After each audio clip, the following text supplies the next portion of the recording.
ਵੱਡੀਆਂ ਪੈਰੇਡਸ ਨਿਕਲਦੀਆਂ, ਲੱਖਾਂ ਦੀ ਗਿਣਤੀ 'ਚ ਸਿੱਖ ਸੜਕਾਂ ਦੇ ਉੱਤੇ ਗੁਰੂ ਗ੍ਰੰਥ ਸਾਹਿਬ ਦੀ ਅਗਵਾਈ ਦੇ ਵਿੱਚ ਕੇਸਰੀ ਝੰਡਿਆਂ ਦੇ ਨਾਲ, ਔਰ ਬਹੁਤ ਸਾਰੀਆਂ ਥਾਵਾਂ ਤੇ ਡਾਇਸਪੋਰਾ 'ਚ ਖਾਲਿਸਤਾਨ ਜ਼ਿੰਦਾਬਾਦ ਗੂੰਜ ਰਿਹਾ ਹੁੰਦਾ, ਸੜਕਾਂ ਤੇ ਆਉਂਦੇ ਨੇ। ਉੱਥੇ ਅਸੀਂ ਜਦੋਂ ਸਿੱਖਾਂ ਦੇ ਪੋਲੀਟੀਕਲ ਕਲਾਊਟ ਦੀ ਗੱਲ ਕਰਦੇ ਹਾਂ, ਬਹੁਤ ਵਾਰ ਅਸੀਂ 50 ਤੋਂ ਜ਼ਿਆਦਾ ਸਿੱਖ ਕਾਕਸ ਦੀ ਮਿਹਨਤ ਸਦਕਾ US ਕਾਂਗਰੈਸ਼ਨਲ ਸਿੱਖ ਕਾਕਸ ਕਾਂਗਰਸਮੈਨਾਂ ਦਾ ਹੋਣਾ, ਕੈਨੇਡਾ ਦੀ ਪਬਲਿਕ ਲਾਈਫ ਦੇ ਵਿੱਚ 16-17 ਮੈਂਬਰ ਪਾਰਲੀਮੈਂਟ ਹੋਣੇ, ਇੰਗਲੈਂਡ ਦੇ ਵਿੱਚ ਜਿਹੜਾ ਹੈ ਉਹ 2 ਮੈਂਬਰ ਪਾਰਲੀਮੈਂਟ ਹੋਣੇ, ਇਹਨਾਂ ਸਾਰਿਆਂ ਦਾ ਅਸੀਂ ਜ਼ਿਕਰ ਕਰਦੇ ਹਾਂ। ਪਰ ਕਿਵੇਂ ਵਿਸਾਖੀ ਦੀ ਰੈਕਗਨੀਸ਼ਨ ਇਸ ਵੇਲੇ ਅਮਰੀਕਾ ਦੇ ਵਿੱਚ, ਜਿੱਥੇ ਨਵੰਬਰ 84 ਦੇ ਮੁੱਦੇ ਦੇ ਉੱਤੇ ਕਾਫੀ ਜ਼ੋਰਦਾਰ ਲੌਬੀ ਹੋ ਕੇ ਕਈ ਸਟੇਟਾਂ ਦੇ ਵਿੱਚ, ਜਿਨ੍ਹਾਂ 'ਚ ਕਨੈਟੀਕਟ ਪਹਿਲੀਆਂ 'ਚੋਂ ਹੀ ਸੀ, ਉਹਨੂੰ ਸਿੱਖ ਨਸਲਕੁਸ਼ੀ ਰੈਕਗਨਾਈਜ਼ ਕੀਤਾ ਗਿਆ। ਉੱਥੇ ਵਿਸਾਖੀ ਨੂੰ ਐਜ਼ ਏ ਸਿੱਖ ਡੇ ਔਰ ਇਸ ਸਾਰੇ ਦੀ ਜਿਹੜੀ ਰੈਕਗਨੀਸ਼ਨ ਹੈ, ਇਸ ਦੇ ਲਈ ਵੀ ਬੜੇ ਐਫਰਟ ਹੋ ਰਹੇ ਨੇ। ਔਰ 2 ਸਟੇਟਾਂ ਇਸ ਵੇਲੇ ਅਮਰੀਕਾ ਦੀਆਂ ਐਸੀਆਂ ਬਣ ਗਈਆਂ ਇੰਡੀਪੈਂਡੈਂਟਲੀ, ਜਿਨ੍ਹਾਂ ਦੇ ਵਿੱਚ ਕਨੈਟੀਕਟ ਔਰ ਇੰਡੀਆਨਾ, ਜਿਨ੍ਹਾਂ ਨੇ ਆਲਰੇਡੀ ਜਿਹੜਾ ਵਿਸਾਖੀ ਨੂੰ ਨੈਸ਼ਨਲ ਸਿੱਖ ਡੇ ਰੈਕਗਨਾਈਜ਼ ਕੀਤਾ। ਦਰਸ਼ਕ ਸਕਰੀਨ ਤੇ ਦੇਖ ਸਕਦੇ ਨੇ, ਕਿਉਂਕਿ ਮੈਂ ਸਮਾਂ ਸੀਮਾ ਹੋਣ ਕਰਕੇ ਬਹੁਤ ਸਾਰੀ ਡੀਟੇਲ 'ਚ ਉਹਨੂੰ ਡਿਸਕਸ ਨਹੀਂ ਕਰ ਸਕਾਂਗਾ। ਫਿਰ ਅਸੀਂ ਇਸ ਤੋਂ ਇਲਾਵਾ ਦੇਖਦੇ ਹਾਂ ਕਿ ਫੈਡਰਲ ਲੈਵਲ ਦੇ ਉੱਤੇ US ਸੈਨੇਟਰ ਕ੍ਰਿਸ ਮਰਫੀ ਔਰ US ਸੈਨੇਟਰ ਮਾਈਕ ਬਰਾਊਨ, ਉਹਨਾਂ ਨੇ ਇਸ ਨੂੰ 14 ਅਪ੍ਰੈਲ ਨੂੰ ਨੈਸ਼ਨਲ ਸਿੱਖ ਡੇ ਜਿਹੜਾ ਉਹ ਰੈਕਗਨਾਈਜ਼ ਕੀਤਾ। ਸਿਟੀ ਲੈਵਲ ਤੇ ਇਸ ਵੇਲੇ 5 ਸ਼ਹਿਰ ਨੇ ਕਨੈਟੀਕਟ ਦੇ, ਜਿਨ੍ਹਾਂ 'ਚ ਨਾਰਵਿਚ, ਨਾਰਵਾਕ, ਹੈਮਡਨ, East Hartford, ਸਾਊਥਿੰਗਟਨ and one city in Massachusetts named Holyoke has also declared April 14th as National Sikh Day. ये बहुत वड्डियां achievements ने। और इन्हां तो इलावा many other states and cities have also recognized Vaisakhi as Sikh Day and month of April as Sikh Awareness and Appreciation Month, including New Jersey, Washington, etc. और इहदे च मैं समझदा भी मैं हमेशा एडमायर करदा वीर स्वरणजीत सिंह, ਜਿਹੜੇ ਕਨੈਟੀਕਟ 'ਚ ਬੇਸਡ ਨੇ। ਉਹਨਾਂ ਨੇ ਆਪਣੇ ਐਫਰਟ ਦੇ ਨਾਲ, ਆਪਣੀ ਟੀਮ ਬੇਸ਼ੱਕ ਛੋਟੀ ਟੀਮ ਹੈ, ਪਰ ਜਿਵੇਂ ਉਹਨਾਂ ਨੇ ਪੋਲੀਟੀਕਲ ਲੌਬੀ ਕੀਤੀ ਹੈ ਔਰ ਜਿਸ ਹੱਦ ਤੱਕ ਉਹਨਾਂ ਨੇ ਸਕਸੈਸ ਹਾਸਲ ਕੀਤੀ ਹੈ, ਮੈਂ ਸਮਝਦਾ ਵੀ ਇਹ ਸਾਡੇ ਰੋਲ ਮਾਡਲ ਨੇ। ਔਰ ਯੰਗ ਪੂਰੇ ਹੈਂਡਸਮ ਮੈਨ, 6 ਫੁੱਟਾ ਬੰਦਾ ਜਦੋਂ ਖਲੋਂਦਾ ਹੈ, ਸੋਹਣੀ ਅੰਗਰੇਜ਼ੀ ਬੋਲਦਾ ਹੈ ਔਰ ਆਪਣੇ ਕੋਲੋਂ ਪੈਸੇ ਲਾਣੇ, ਔਰ ਹਮੇਸ਼ਾ ਪੰਥਕ ਖਾਲਿਸਤਾਨ ਦੇ ਮੁੱਦੇ ਤੇ ਸਿੱਖੀ ਵੈਲਿਊਜ਼ ਬਾਰੇ ਕਲੀਅਰ ਹੋਣਾ, ਇਹ ਸਾਰੇ ਹੀ ਗੁਰੂ ਵੱਲੋਂ ਹੀ ਹੁੰਦੇ ਨੇ। ਉਹਨਾਂ ਦੀ ਪਰਿਵਾਰਕ ਤੌਰ ਤੇ ਦੂਸਰੀ ਤੀਸਰੀ ਜਨਰੇਸ਼ਨ ਜਿਹੜੀ ਹੈ ਇਸ ਪਾਸੇ, 3rd ਜਨਰੇਸ਼ਨ ਜਿਹੜੀ ਸਿੱਖੀ ਨੂੰ ਪੂਰੀ ਡੈਡੀਕੇਟਿਡ ਹੈ, ਉਹਨਾਂ ਦੇ ਪੇਰੈਂਟਸ ਨੂੰ ਵੀ ਮੈਨੂੰ ਮਿਲਣ ਦਾ ਮੌਕਾ ਬਣਿਆ। ਔਰ ਪੰਥਕ, ਔਰ ਮੈਂ ਸਮਝਦਾ ਹੈ ਵੀ ਠੀਕ ਹੈ, ਕਈ ਵਾਰ ਕਿਸੇ ਦੇ ਕੰਮ ਕਰਨ ਦੇ ਢੰਗ ਨਾਲ ਕਿਸੇ ਨੂੰ ਕੋਈ ਸਮੱਸਿਆ ਹੋ ਸਕਦੀ ਹੈ, ਕਈ ਵਾਰ ਖਾਮ-ਖਾ ਵੀ ਸਾਡੇ 'ਚ ਈਰਖਾ ਵੀ ਸ਼ੁਰੂ ਹੋ ਜਾਂਦੀ ਹੈ ਜਦੋਂ ਕੋਈ ਥੋੜਾ ਬਹੁਤ ਜਿਹਨੂੰ ਰੈਕਗਨੀਸ਼ਨ ਮਿਲਦੀ ਹੈ। ਪਰ ਮੈਂ ਸਮਝਦਾ ਕਿ ਵੀ ਇਹ ਰਿਮਾਰਕੇਬਲ ਹੈ ਜਿਹੜੀ ਉਹਨਾਂ ਨੇ ਇਹ ਪ੍ਰਾਪਤੀ ਕੀਤੀ ਹੈ। ਔਰ ਆਉਂਦੇ ਐਤਵਾਰ ਜਿਹੜਾ ਇੱਕ ਉਹਨਾਂ ਨੇ ਜਿਹੜੀ ਬੀਬੀ ਸੈਨੇਟਰ ਉਹਨਾਂ ਦੀ, ਜਿਨ੍ਹਾਂ ਨੇ ਇਸ ਸਾਰੇ ਨੂੰ ਬੜਾ ਸੰਭਵ ਕੀਤਾ, ਔਰ ਨਵੰਬਰ ਨਸਲਕੁਸ਼ੀ ਵਾਲੇ ਓਕੇਜ਼ਨ ਤੇ ਵੀ ਉਹਨਾਂ ਦੀ ਸਪੀਚ ਜਿਹੜੀ ਹੈ ਉਹ ਆਊਟਸਟੈਂਡਿੰਗ ਸੀ। ਇਹ ਜੇ ਤੁਸੀਂ ਪਾਸੇ ਮੁੜ ਕੇ ਲੱਗਦਾ ਨਹੀਂ ਹੈ ਕਿ ਕੋਈ ਜਿਹੜਾ ਇਸ ਕਦਰ ਜਾ ਕੇ ਜਿਹਨੇ ਰਿਸਰਚ ਕੀਤੀ ਹੈ। ਸੋ ਹਾਰਟਫੋਰਡ ਦੇ ਗੁਰਦੁਆਰਾ ਸਾਹਿਬ 'ਚ ਐਤਵਾਰ ਨੂੰ ਪਰਸੋਂ, ਯਾਨੀ ਕਿ ਇੱਕ ਸਮਾਗਮ 10 ਤੋਂ 1:30 ਵਜੇ ਤੱਕ, ਜਿਹਦੇ 'ਚ ਇਸ ਨੂੰ ਫਿਰ ਡੈਕਲੇਰੇਸ਼ਨ ਇਹਦੀ ਹੋਏਗੀ ਔਰ TV 84 ਦੀ ਟੀਮ ਸਾਡੀ ਉਹਨੂੰ ਕਵਰ ਵੀ ਕਰੇਗੀ। ਮੈਨੂੰ ਵੀ ਐਜ਼ ਏ ਸਪੀਕਰ ਇਨਵਾਈਟ ਕੀਤਾ। ਸੋ ਅਸੀਂ ਉਹਨਾਂ ਦੇ ਪ੍ਰੈਜ਼ੀਡੈਂਟ ਸਰ ਮਨਮੋਹਨ ਸਿੰਘ, ਉਹਨਾਂ ਦੀ ਕਾਲ ਵੀ ਆਈ। ਸੋ ਅਸੀਂ ਇਸ ਨੂੰ ਕਵਰ ਵੀ ਕਰਾਂਗੇ ਔਰ ਆਪਣੇ TV 84 ਦੇ ਦਰਸ਼ਕਾਂ ਤੱਕ ਵੀ ਪਹੁੰਚਾਵਾਂਗੇ।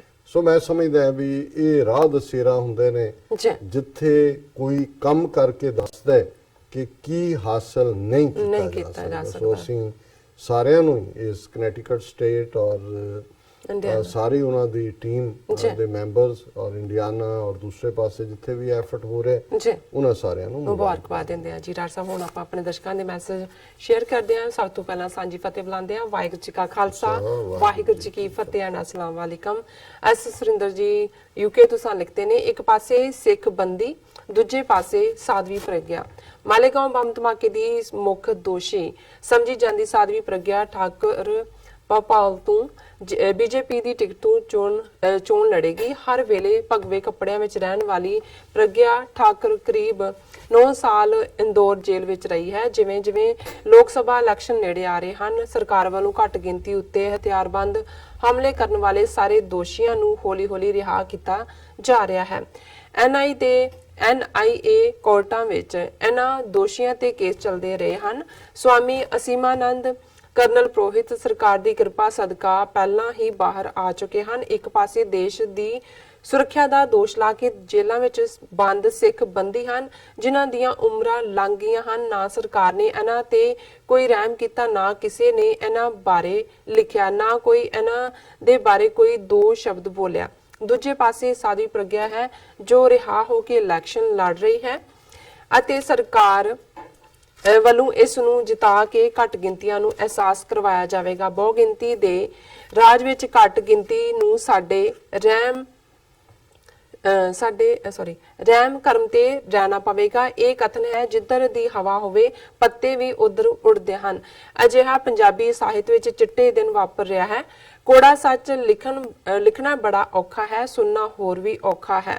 ਕਿਹਾ ਜਾਂਦਾ ਹੈ ਕਿ ਕਾਨੂੰਨ ਅੰਨਾ ਹੁੰਦਾ ਹੈ। ਮੇਰਾ ਖਿਆਲ ਇਹ ਗੱਲ ਭਾਰਤ ਵਿੱਚ ਤਾਂ ਠੀਕ ਢੁਕਵੀਂ ਹੈ। ਅਮੀਨ ਉਹਨਾਂ ਲਿਖਿਆ। ਸੁਰਿੰਦਰ ਜੀ ਤੁਹਾਡਾ ਬਹੁਤ-ਬਹੁਤ ਸ਼ੁਕਰੀਆ। ਤੁਹਾਡੀ ਲਿਖਤ ਤੋਂ ਬਾਅਦ ਮੇਰੇ ਕਮੈਂਟ ਲਈ ਕੋਈ ਥਾਂ ਬਚਦੀ ਨਹੀਂ ਹੈ ਕਿਉਂਕਿ ਇੰਨੀ ਮੁਕੰਮਲ ਲਿਖਤ ਹੁੰਦੀ ਹੈ। ਪਰ ਇਹਦੇ ਵਿੱਚ ਕੋਈ ਸ਼ੱਕ ਨਹੀਂ ਹੈ ਕਿ ਇੱਕ ਕ੍ਰਿਮੀਨਲ 8-9 ਸਾਲ ਦੀ ਜਿਹੜੀ ਜੇਲ੍ਹ 'ਚ ਉਹਨੂੰ ਗੈਰ ਕਾਨੂੰਨੀ ਤਰੀਕੇ ਨਾਲ ਉਹਦੇ ਅਗੇਂਸਟ ਲਾਅ ਨੂੰ ਡਾਇਲੂਟ ਕੀਤਾ ਗਿਆ, ਸਟਿਲ ਉਹ ਹੈਲਥ ਗਰਾਊਂਡ ਦੇ ਉੱਤੇ ਬੇਲ ਦੇ ਉੱਤੇ ਆਈ ਹੈ ਔਰ ਉਹਨੂੰ ਉਮੀਦਵਾਰ ਐਲਾਨਣਾ। ਚੋਣ ਕਮਿਸ਼ਨ ਵੀ ਚੁੱਪ ਹੈ ਔਰ ਇਹਦੇ ਉਲਟ ਜਿਹੜੇ ਸਿੱਖ ਕੈਦੀ ਜੇਲ੍ਹਾਂ 'ਚ ਆਪਣੀਆਂ ਟਰਮਸ ਪੂਰੀਆਂ ਕਰ ਚੁੱਕੇ ਨੇ, ਉਹਨਾਂ ਦੀਆਂ ਈਵਨ ਜ਼ਿਲ੍ਹਾ ਲੈਵਲ ਤੇ ਇੰਟੈਲੀਜੈਂਸ ਰਿਪੋਰਟਸ ਹੀ ਕਲੀਅਰ ਨਹੀਂ ਹੁੰਦੀਆਂ, ਉਹ ਜੇਲ੍ਹਾਂ ਦੇ ਵਿੱਚ ਬੈਠੇ ਨੇ। ਔਰ ਕਿਵੇਂ ਈਵਨ ਉਹ ਯੰਗ ਨੌਜਵਾਨ ਤਿੰਨ ਜਿਨ੍ਹਾਂ ਦੇ ਕੋਲ ਧਾਰਮਿਕ ਲਿਟਰੇਚਰ ਸੀ, ਉਹਨਾਂ ਦੇ ਉੱਤੇ ਦੇਸ਼ ਧਰੋਹ ਦੇ ਕੇਸ।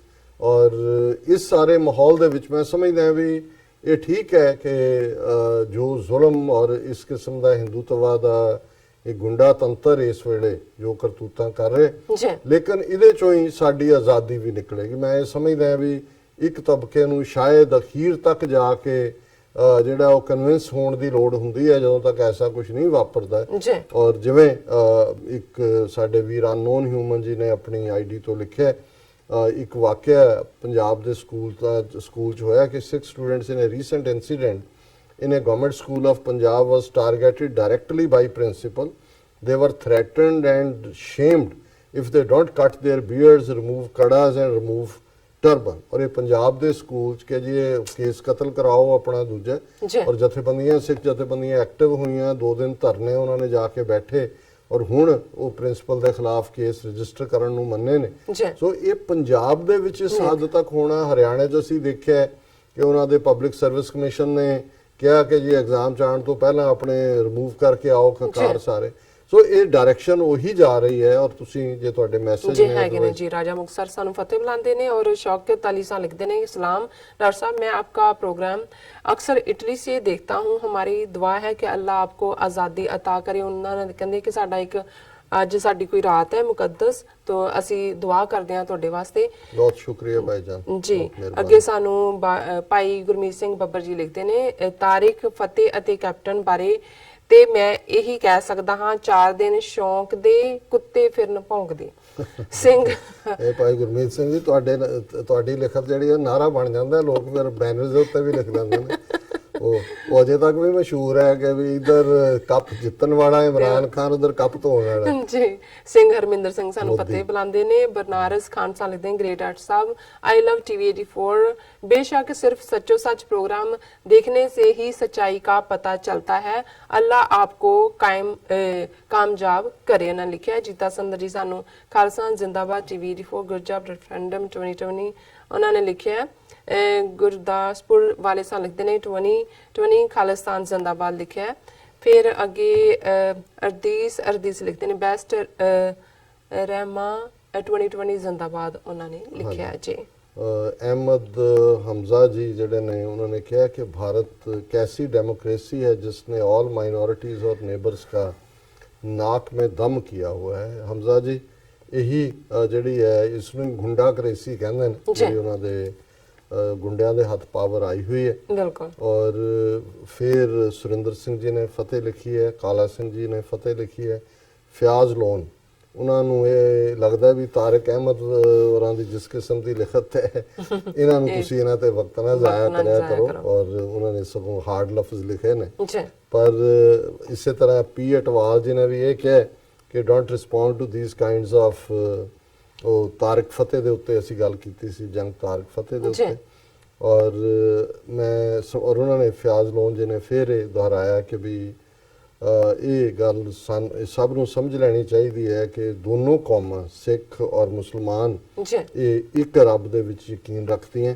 ਔਰ ਮੈਂ ਕਈ ਵਾਰੀ ਸਾਨੂੰ ਕੁਝ ਵੀਰਾਂ ਨੇ ਕਿਹਾ ਹੈ ਕਿ ਵੀ ਜਿਹੜਾ ਤੀਸਰਾ ਸੈਗਮੈਂਟ ਹੁੰਦਾ ਹੈ ਉਸ ਦੇ ਉੱਤੇ ਤੁਸੀਂ ਮੈਸੇਜ ਕਿਉਂ ਨਹੀਂ ਲੈਂਦੇ। ਔਰ ਮੈਂ ਤੀਸਰੇ ਤੇ ਦੇਖ ਰਿਹਾ ਕੋਈ ਬਹੁਤੇ ਨਹੀਂ ਨੇ। ਸੁਰਿੰਦਰ ਸਿੰਘ ਜੀ ਨੇ ਫਤਿਹ ਲਿਖੀ ਹੈ, ਤਾਰਿਕ महमूद जी लिखते हैं सिखिज्म इस्लाम के करीब है इसलिए मुसलमान सिखों को प्यार करते हैं।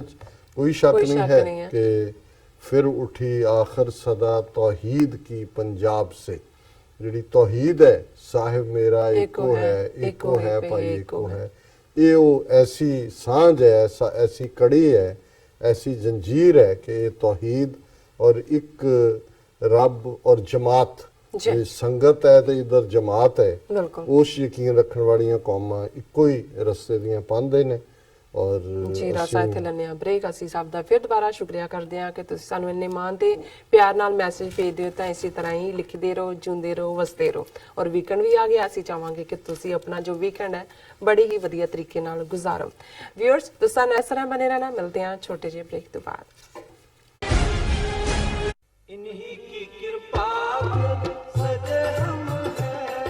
ਗੁਰਦੁਆਰਾ ਸ਼੍ਰੀ ਗੁਰੂ ਹਰਗੋਬਿੰਦ ਸਾਹਿਬ ਗ੍ਰੀਨਵੁੱਡ ਇੰਡੀਆਨਾ ਵਿਖੇ ਖਾਲਸਾ ਸਾਜਨਾ ਦਿਵਸ ਨੂੰ ਸਮਰਪਿਤ ਵਿਸ਼ੇਸ਼ ਸਮਾਗਮ 19, 20 ਤੇ 21 ਅਪ੍ਰੈਲ 2019 ਨੂੰ ਕਰਵਾਏ ਜਾ ਰਹੇ ਨੇ।